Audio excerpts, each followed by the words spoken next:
ಎಲ್ಲಾ ಹಾನಿಯಿಂದ ಕೂದಲನ್ನು ರಕ್ಷಿಸುತ್ತೆ. ಬರೀ Amrit noni reach root premium hair oil. ಮಾನ್ಯ ಪ್ರಧಾನಮಂತ್ರಿಗಳು ಕರ್ನಾಟಕದ ಜನತೆಗೆ ಚೊಂಬು ಕೊಟ್ಟಿದ್ದಾರೆ.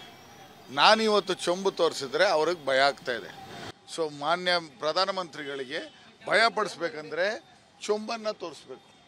ರಾಜ್ಯದ ಯುವಕರಿಗೆ, ಕರ್ನಾಟಕದ ಯುವಕರಿಗೆ 2 ಕೋಟಿ ಕೆಲಸ ವರ್ಷಕ್ಕೆ, 10 ವರ್ಷ ಅವ್ರ ಅಧಿಕಾರದಲ್ಲಿದ್ದಾರೆ. 20 ಕೋಟಿ ಕೆಲಸ ಎಲ್ಲಿದೆ? ಚೊಂಬು ಕೊಟ್ಟಿದ್ದಾರಾ? ಒಬ್ಬರಿಗೆ 15 ಲಕ್ಷ ರೂಪಾಯಿ, 15 ಲ್ಯಾಕ್ ರುಪೀಸ್ ಬ್ಲ್ಯಾಕ್ ಮನಿ ಒಬ್ಬೊಬ್ಬರ ಅಕೌಂಟಿಗೆ ಬರುತ್ತೆ ಅಂದರು. ಜನ್ಧನ್ ಅಕೌಂಟ್ ಓಪನ್ ಮಾಡಿ ದುಡ್ಡು ಬರುತ್ತೆ ಅಂದರು. ಎಲ್ಲರಿಗೂ ಚೊಂಬು ಕೊಟ್ರ? ಇವತ್ತು ನಾವು ಪ್ರತಿಭಟನೆ ಮಾಡಬೇಕು, ಚೊಂಬು ತೋರಿಸಬೇಕು. ನಾನೇನು ಕೂಡ ಅವರನ್ನು ಅಟ್ಯಾಕ್ ಮಾಡೋಕ್ಕೆ ಹೋಗಿಲ್ಲ. ರಾಜ್ಯದ ಜನತೆಗೆ ನೀವು ಚೊಂಬು ಕೊಟ್ಟಿದ್ದೀರಾ, ನಾವು ಆ ಚೊಂಬನ್ನು ತೋರ್ಸೋಕ್ಕೆ ಅಲ್ಲಿ ಸಾಂಕೇತಿಕವಾಗಿ ಅಲ್ಲಿ ನಿಂತ್ಕೊಂಡ್ರೆ ಅದೊಂದು ತಪ್ಪಾ? ಅದು ತಪ್ಪಾ? ಕರ್ನಾಟಕದ ಯುವಕರ ಪರವಾಗಿ ಅವರನ್ನು ಚೀಟ್ ಮಾಡಿರೋ ವಿರುದ್ಧ ಅವ್ರಿಗೆ ಹೇಳಿರೋ ಮಾತುಗಳನ್ನು ನಡ್ಕೊಳ್ದೇ ಇರೋದಕ್ಕೆ ನಾನು ಹೋಗಿ ಕೇಳೋದೊಂದು ತಪ್ಪ? ನಾನೊಬ್ಬ ವ್ಯಕ್ತಿಯಾಗಿ ಹೋಗಿಲ್ಲ, ಕರ್ನಾಟಕ ರಾಜ್ಯದ ಪ್ರತಿಯೊಬ್ಬ ಯುವಕನ ಧ್ವನಿಯಾಗಿ ಇವತ್ತು ಅಲ್ಲಿಗೆ ಹೋಗಿದ್ದೀನಿ. ಅರೆಸ್ಟ್ ಕೂಡ ಮಾಡಿದ್ದಾರೆ, FIR ಕೂಡ ಮಾಡಿದ್ದಾರೆ. FIR ಆದರೂ ಮಾಡ್ಕೊಳ್ಳಿ, ಅರೆಸ್ಟ್ ಆದರೂ ಮಾಡ್ಕೊಳ್ಳಿ, ಪರಪನಗರಾರ್ಗಾದರೂ ಕಳಿಸ್ಕೊಳ್ಳಿ.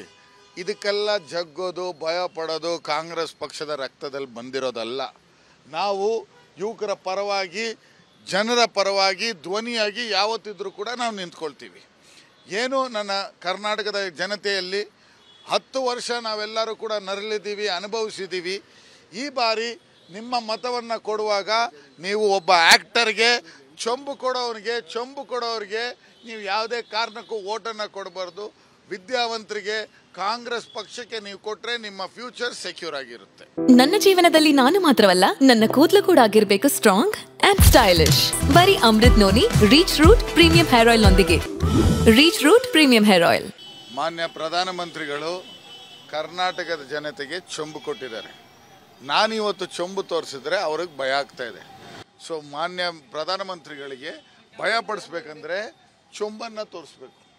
ರಾಜ್ಯದ ಯುವಕರಿಗೆ, ಕರ್ನಾಟಕದ ಯುವಕರಿಗೆ 2 ಕೋಟಿ ಕೆಲಸ ವರ್ಷಕ್ಕೆ, 10 ವರ್ಷ ಅವ್ರ ಅಧಿಕಾರದಲ್ಲಿದ್ದಾರೆ. 20 ಕೋಟಿ ಕೆಲಸ ಎಲ್ಲಿದೆ? ಚೊಂಬು ಕೊಟ್ಟಿದ್ದಾರಾ? ಒಬ್ಬರಿಗೆ 15 ಲಕ್ಷ ರೂಪಾಯಿ, 15 ಲ್ಯಾಕ್ ರುಪೀಸ್ ಬ್ಲ್ಯಾಕ್ ಮನಿ ಒಬ್ಬೊಬ್ಬರ ಅಕೌಂಟಿಗೆ ಬರುತ್ತೆ ಅಂದರು. ಜನ್ಧನ್ ಅಕೌಂಟ್ ಓಪನ್ ಮಾಡಿ ದುಡ್ಡು ಬರುತ್ತೆ ಅಂದರು. ಎಲ್ಲರಿಗೂ ಚೊಂಬು ಕೊಟ್ರ? ಇವತ್ತು ನಾವು ಪ್ರತಿಭಟನೆ ಮಾಡಬೇಕು, ಚೊಂಬು ತೋರಿಸಬೇಕು. ನಾನೇನು ಕೂಡ ಅವರನ್ನು ಅಟ್ಯಾಕ್ ಮಾಡೋಕ್ಕೆ ಹೋಗಿಲ್ಲ. ರಾಜ್ಯದ ಜನತೆಗೆ ನೀವು ಚೊಂಬು ಕೊಟ್ಟಿದ್ದೀರಾ, ನಾವು ಆ ಚೊಂಬನ್ನು ತೋರ್ಸೋಕ್ಕೆ ಅಲ್ಲಿ ಸಾಂಕೇತಿಕವಾಗಿ ಅಲ್ಲಿ ನಿಂತ್ಕೊಂಡ್ರೆ ಅದೊಂದು ತಪ್ಪಾ? ಅದು ತಪ್ಪಾ? ಕರ್ನಾಟಕದ ಯುವಕರ ಪರವಾಗಿ ಅವರನ್ನು ಚೀಟ್ ಮಾಡಿರೋ ವಿರುದ್ಧ ಅವ್ರಿಗೆ ಹೇಳಿರೋ ಮಾತುಗಳನ್ನು ನಡ್ಕೊಳ್ದೇ ಇರೋದಕ್ಕೆ ನಾನು ಹೋಗಿ ಕೇಳೋದೊಂದು ತಪ್ಪ? ನಾನೊಬ್ಬ ವ್ಯಕ್ತಿಯಾಗಿ ಹೋಗಿಲ್ಲ, ಕರ್ನಾಟಕ ರಾಜ್ಯದ ಪ್ರತಿಯೊಬ್ಬ ಯುವಕನ ಧ್ವನಿಯಾಗಿ ಇವತ್ತು ಅಲ್ಲಿಗೆ ಹೋಗಿದ್ದೀನಿ. ಅರೆಸ್ಟ್ ಕೂಡ ಮಾಡಿದ್ದಾರೆ, FIR ಕೂಡ ಮಾಡಿದ್ದಾರೆ. FIR ಆದರೂ ಮಾಡ್ಕೊಳ್ಳಿ, ಅರೆಸ್ಟ್ ಆದರೂ ಮಾಡ್ಕೊಳ್ಳಿ, ಪರಪನಗರಾರ್ಗಾದರೂ ಕಳಿಸ್ಕೊಳ್ಳಿ. ಇದಕ್ಕೆಲ್ಲ ಜಗ್ಗೋದು, ಭಯ ಪಡೋದು ಕಾಂಗ್ರೆಸ್ ಪಕ್ಷದ ರಕ್ತದಲ್ಲಿ ಬಂದಿರೋದಲ್ಲ. ನಾವು ಯುವಕರ ಪರವಾಗಿ, ಜನರ ಪರವಾಗಿ ಧ್ವನಿಯಾಗಿ ಯಾವತ್ತಿದ್ರೂ ಕೂಡ ನಾವು ನಿಂತ್ಕೊಳ್ತೀವಿ. ಏನು ನನ್ನ ಕರ್ನಾಟಕದ ಜನತೆಯಲ್ಲಿ 10 ವರ್ಷ ನಾವೆಲ್ಲರೂ ಕೂಡ ನರಳಿದ್ದೀವಿ, ಅನುಭವಿಸಿದ್ದೀವಿ. ಈ ಬಾರಿ ನಿಮ್ಮ ಮತವನ್ನು ಕೊಡುವಾಗ ನೀವು ಒಬ್ಬ ಆ್ಯಕ್ಟರ್ಗೆ ಚೊಂಬು ಕೊಡೋರಿಗೆ ನೀವು ಯಾವುದೇ ಕಾರಣಕ್ಕೂ ಓಟನ್ನು ಕೊಡಬಾರ್ದು. ವಿದ್ಯಾವಂತರಿಗೆ, ಕಾಂಗ್ರೆಸ್ ಪಕ್ಷಕ್ಕೆ ನೀವು ಕೊಟ್ಟರೆ ನಿಮ್ಮ ಫ್ಯೂಚರ್ ಸೆಕ್ಯೂರ್ ಆಗಿರುತ್ತೆ. ಅನುಕ್ಷಣದ ಸುದ್ದಿಗಳಿಗಾಗಿ ವಿಸ್ತಾರ ನ್ಯೂಸ್ ಯೂಟ್ಯೂಬ್ ಚಾನೆಲ್ ಸಬ್ಸ್ಕ್ರೈಬ್ ಮಾಡಿ. ಹೊಸ ಸುದ್ದಿಗಳ ನೋಟಿಫಿಕೇಶನ್ಗಾಗಿ ಬೆಲ್ ಐಕಾನ್ ಕ್ಲಿಕ್ ಮಾಡಿ. ಲೇಟೆಸ್ಟ್ ಅಪ್ಡೇಟ್ಸ್ಗಾಗಿ www.vistaranews.com ವೆಬ್ಸೈಟ್ಗೆ ವಿಸಿಟ್ ಮಾಡಿ. ಅಂಗೈಯಲ್ಲೇ ಜಗತ್ತಿನ ಸುದ್ದಿ ತಿಳಿಯಲು ವಿಸ್ತಾರ ನ್ಯೂಸ್ ಕನ್ನಡ ಆಪ್ ಡೌನ್ಲೋಡ್ ಮಾಡಿ.